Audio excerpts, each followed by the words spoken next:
중국 항저우에서 열리는 아시안게임이 내일 개막합니다. 황선홍 감독이 이끄는 아시안게임 남자 축구대표팀은 3회 연속 아시안게임 금메달에 도전하는데요. 쿠웨이트에 이어서 태국에도 대승을 거두면서 일찌감치 조 1위로 16강도 확정했습니다. 항저우 아시안게임 축구대표팀의 금빛 소식 기대해볼 수 있을지 박문성 축구 해설위원과 이야기 나눠보죠. 위원님 안녕하세요. 네, 안녕하세요. 예, 태국과의 2차전 역시 기분 좋은 승리를 하면서 2연승을 거뒀습니다. 우선 전체적으로 평가를 해주신다면요?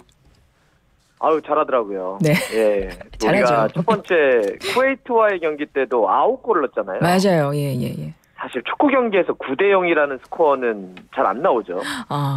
야구 경기할 때 아마 9대0 같은 그러니까요. 예. 근데 두 번째 경기 태국과의 경기도 어제도 4대0이었으니까 두 경기에서 13골 넣고 실점은 하나도 내주지 않았다. 지금 완벽한 초반 흐름이라고 볼 수 있습니다. 그렇군요. 근데 어제 태국 경기를 보면 전반에만 4골이 다 터진 거예요. 근데 맞습니다. 이제 황 감독님은 너무 잘했는데 우리 축구대표팀 우리가 보기에는. 근데 후반에 골이 터지지 않아서 좀 아쉬워하시는 것 같더라고요. 어떻게 위원님이 보시기에도 그러셨어요? 더 많이 터지면 좋죠. 그렇죠. 어제도 한 9골로 그러면 좋은데.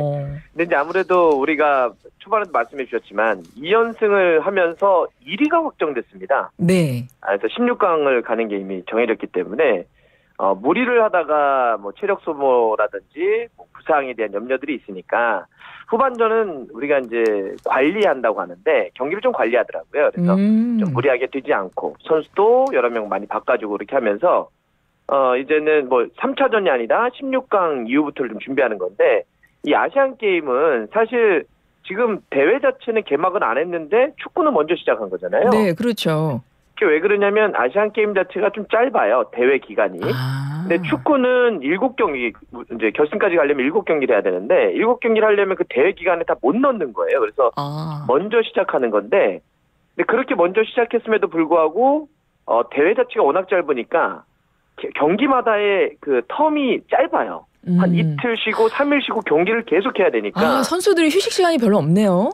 예, 그게 필요합니다. 그래서 이게 절대적으로 그 안배가 필요하기 때문에 어제는 이제 우리가 조 1위가 확정된 상태에서 후반전은 좀 관리했다 생각이 좀 될 것 같습니다. 알겠습니다.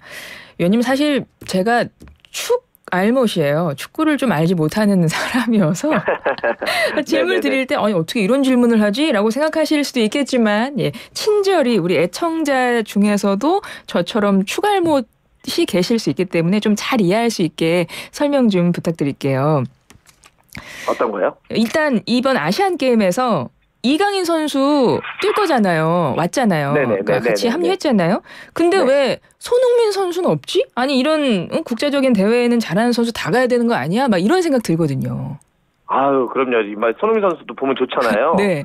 네, 손흥민도 오고 김민재도 오고 막 이러면 되게 좋은데 이 아시안게임은 올림픽과 마찬가지로 나이 제한이 있습니다. 기본적으로. 나이 제한이요? 네, 원래는 올림픽이나 아시안게임은 23세 이하가 출전하는 대회입니다.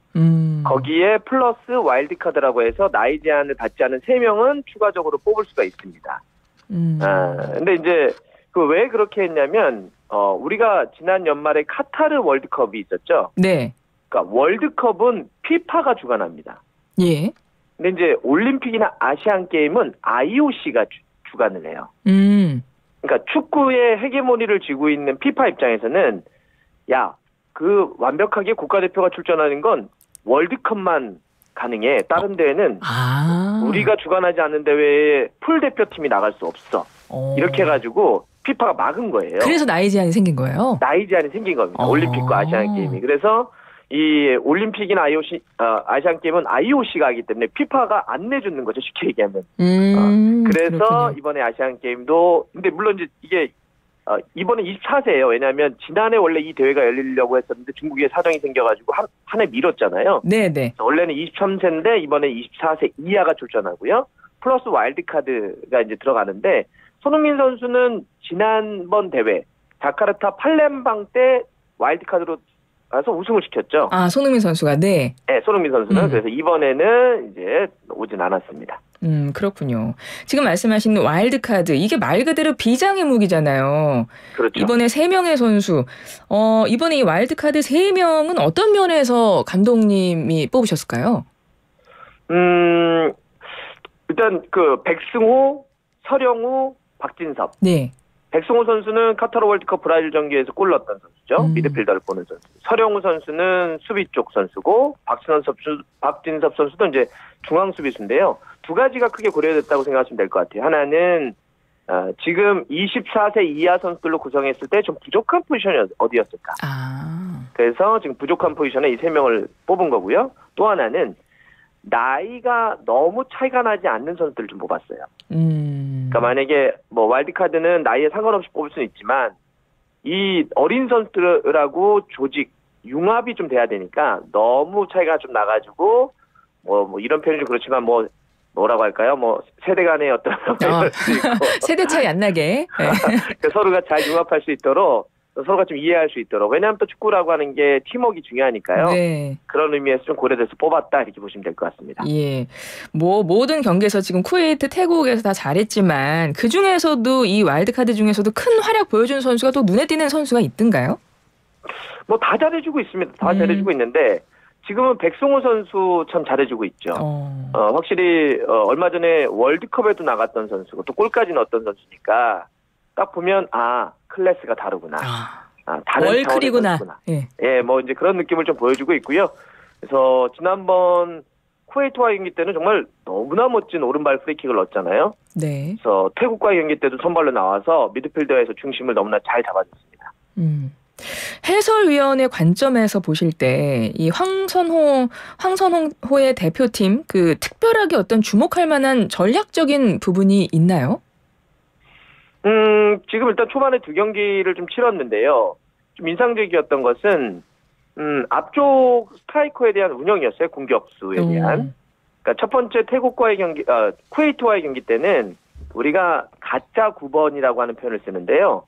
그러니까 우리가 이제 원래 스트라이커, 공격수 이러면은 기본적으로 키가 크고, 그다음에 힘이 세고, 슈팅을 아주 강하게 때리는 선수들 많이 위치시키잖아요. 네. 근데 이제 그런 유형의 선수가 좀 부족하다라는 평가가 있었거든요, 이번 대표팀에. 네. 그러다 보니까 다른 포지션에 있는 선수를 9번 위치, 스트라이커 위치시키는, 그걸 이제 가짜 9번이라고 얘기합니다. 네네. 예, 그래서 펄스 나인, 가짜 9번 이런 표현을 쓰게 되는데 조용욱 선수를 다 갖다 놓더라고요. 그래서 우리가 공격 2선에는 좋은 선수들이 상당히 많이 있거든요. 이번 이제 좀 있으면 이강인도 합류할 텐데. 네. 그래서 그 2선 선수들과 함께 계속 위치를 바꾸면서 가짜 9번 전술을 상당히 잘 썼는데 또 어제 태국과의 경기 때는 진짜 9번을 또 기용을 하더라고요. 가짜 9번도 있고 진짜 9번도 있네요. 네, 가짜 9번, 진짜 9번 이렇게 표현할 수가 있는데 193cm의 박재용 선수를 투입을 해가지고 또 상당히 경기를 잘해서 우리가 공격 쪽에 있어서 황선홍 감독이 지금 가짜 9번과 진짜 9번 전술을 잘 쓰네. 이런 게 좀 눈에 많이 띕니다. 그렇군요. 이강인 선수 어제 날짜로 대표팀에 합류했어요. 부상에서 회복한 지 얼마 안 됐다고 들었는데 일단 태국전에서는 안 뛰었잖아요. 관중석에서 봤다고 기사가 났더라고요. 그러면 네, 3차전 바레인전에는 어떻게 경기 뛰는 모습 볼 수 있을까요? 선발로는 뛰지 않을 것 같고 또 뛰지 말아야 된다고 저는 생각을 합니다. 왜냐하면 부상 때문에 한 날 정도를 쉬었잖아요. 근육 부상이 좀 있었습니다. 다리 쪽에. 이 근육이라고 하는 건 한 번 다치게 되면 무리하면 큰일 나거든요. 살이 날 수 있으니까. 그래서 소속팀 프랑스의 파리도 지난번 복귀전에서 한 17분 이 정도만 뛰게 했거든요. 네. 그러니까 우리가 지금 이제 일요일 저녁 8시 반에 바레인과 조별리그 마지막 경기를 하게 되는데 어제 합류해서 이제 어제는 관중석에서만 지켜봤거든요. 경기장에서. 네. 그러면 이강인 선수가 지금 근육 부상에서 뒤늦게 합류했고 또 비행기 타고 오잖아요.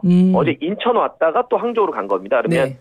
시차도 있고 비행기에 대한 것도 있고 부상 여파도 있으니까 우리가 조 1위가 확정되는데 무리할 필요가 없으니 하지만 또 아예 안 뛰게 하는 것도 좀 그럴 것 같아요. 왜냐하면 호흡은 살짝 맞춰봐야 되니까 바레인과의 경기 때 제가 봐서는 후반전에 한 15분, 20분 이 정도만 좀 호흡을 맞추게 하고 그다음에 이제 우리가 16강부터가 중요한 게 16강부터는 정말 이거는 지면 떨어지는 거잖아요. 그렇죠. 토너먼트니까. 예. 그때는 매 경기가 결승전 같은 느낌이니까 수요일 날 이제 16강 다음 주 열리게 되는데 그때부터 이강인 선수가 좀 더 본격적으로 들어올 수 있도록 하는 것이 좋을 것 같습니다. 예.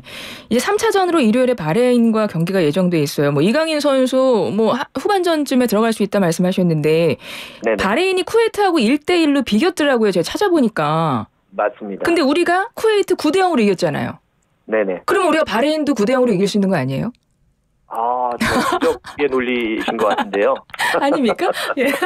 축구가 뭐 그렇게만 되면 경기 안 하고 그냥 네. 점수 쓰면 될 것 같은데. 네. 예, 뭐 상대성도 있고요. 그리고 이제 우리는 조 1위가 확정됐기 때문에 뭐 이건 저도 우리가 조 1위예요. 그러니까. 네, 그렇죠. 정글조라는 게 없습니다. 그렇죠, 그렇죠. 1위가 확정된 거니까. 그래서 아마도 황선홍 감독은 요 세 번째 경기 때는 그동안 뛰지 않았거나 교체로 뛰었거나 이런 선수들을 대폭적으로 뛰게 할 겁니다. 그래서 이 경기는 뭐 경기 결과나 뭐 내용을 지금 예측하기는 어렵고요. 네. 우리가 힘의 안배를 하기 위해서 그동안 보지 못했던 선수들이 많이 좀 뛸 것 같다. 그래서 관전 포인트는 제가 봐서는 그러면 뛰지 않았던 선수들의 어떤 또 다른 어떤 실력, 그다음에 이강인 선수가 교체로 나왔을 때 몸 상태가 어떻게 되는지. 또 한 명의 지금 우리 이번에 대표팀 뽑혔던 선수 중에 송민규 선수가 있는데요. 국가대표로도 뛰는 선수인데 네. 지금 약간 종아리 쪽에 이상이 좀 있다고 그래요. 송민규 선수도 회복해야 우리가 어쨌든 16강부터 또 활용할 수 있기 때문에 송민규 선수도가 바레인 경기에 뛸 수 있을까? 이것도 한번 지켜보는 것도 관전 포인트 중에 하나가 될 것 같습니다. 알겠습니다. 우리 박문성 위원님 별명이 박펠레라고 들었습니다. 뭐 대단하신 분이라고 얘기를 들었기 때문에 우리나라 대표팀 어떻게 금메달 가능하겠습니까? 앞에 쭉 깔고 얘기하셨으니까요. 제가 박펠레고 다 틀리고 이렇게 했으니까 네, 금메달은 못 딴다 이렇게 말씀드리겠습니다. 아 그렇습니까? 금메달 딴다는 말씀이군요. 못 딴다. 알겠습니다. 지금까지 박문성 축구 해설위원과 함께했습니다. 오늘 말씀 고맙습니다. 네, 감사합니다.